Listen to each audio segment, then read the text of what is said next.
untuk yang pertama-tama kita stabilkan timbangan terlebih dahulu. Untuk timbangannya kita mulai dari 0. Di praktikum kali ini kita akan menguji 100 gram garam. Usahakan timbangan benar-benar dari 0.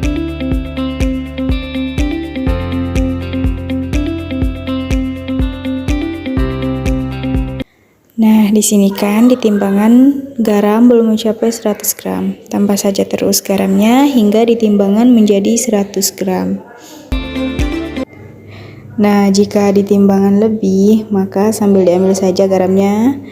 Karena di penelitian kali ini cuma menggunakan garam, nggak apa-apa menggunakan tangan kosong. Tapi untuk reaksi kimia yang lainnya tidak boleh ya, takutnya ada bahan kimia yang berbahaya.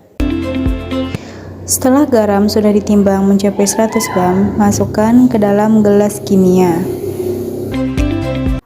Usahakan alat-alat yang dipakai harus disterilkan. Seperti kaca arloji ini. Pastinya di kaca tersebut masih tersisa bahan-bahan kimia. Maka dari itu, kaca arloji harus dibersihkan menggunakan air. Supaya bahan kimia masuk semua ke dalam gelas kimia. Nah, untuk menghasilkan reaksi, maka masukkan larutan basah yaitu air untuk melarutkan garam.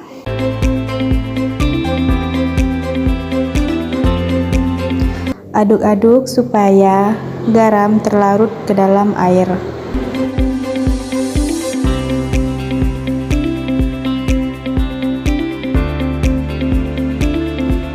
Pastikan garam harus benar-benar terlarut ke dalam air.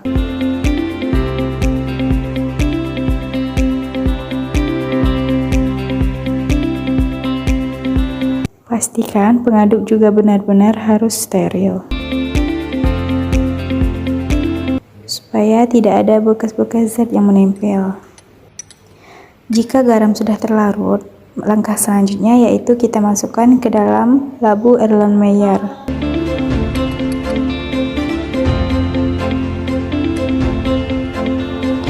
Jika larutan sudah masuk, corong yang digunakan juga harus steril, supaya tidak ada sisa-sisa zat kimia yang menempel.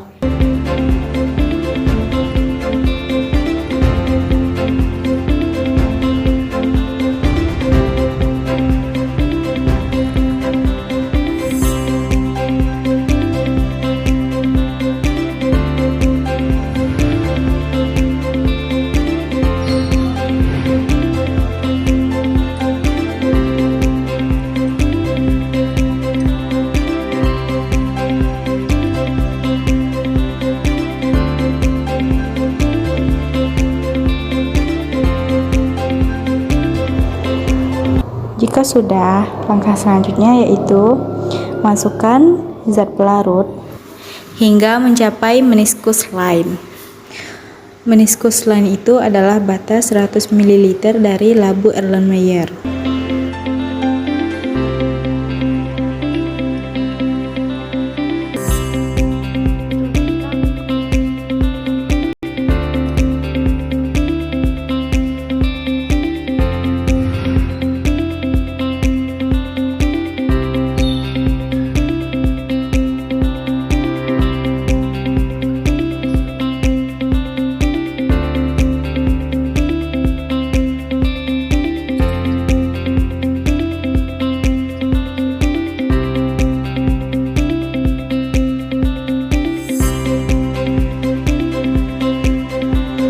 Jika sudah mencapai meniskus line, bersihkan bagian atas dari labu Erlenmeyer supaya tidak ada sisa-sisa zat pelarut. Tutup alat labu Erlenmeyer. Kemudian kocok atau goyangkan alat supaya zat terlarut dan dapat menghasilkan reaksi.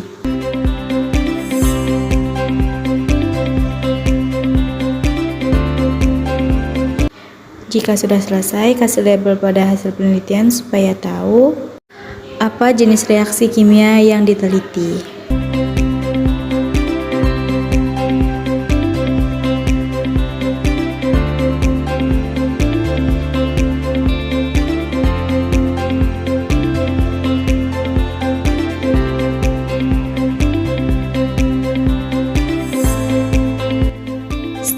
melakukan penelitian, maka hasil penelitian dapat disimpulkan dan dimasukkan ke dalam tabel berikut.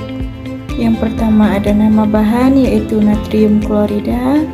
Selanjutnya ada rumus kimia yaitu NaCl. Selanjutnya ada berat molekul yaitu 58,44 gram per mol. Terus untuk warnanya berwarna putih. Berat yang ditimbangnya 100 gram. Dan yang terakhir volume labu ukur 100 ml atau dikonversi ke liter menjadi 0,1 liter. Setelah itu, mari kita menghitung molaritas dan mol zat terlarut. Yang paling pertama yaitu kita mencari massa relatif atom terlebih dahulu. Di sini kita mencari massa relatif atom NaCl. Yang pertama menghitung atom Na.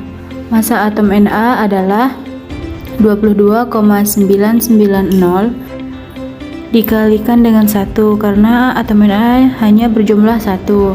Yang selanjutnya atom Cl. Massa atom Cl adalah 35,453 dikalikan juga dengan 1 karena hanya ada satu senyawa Cl.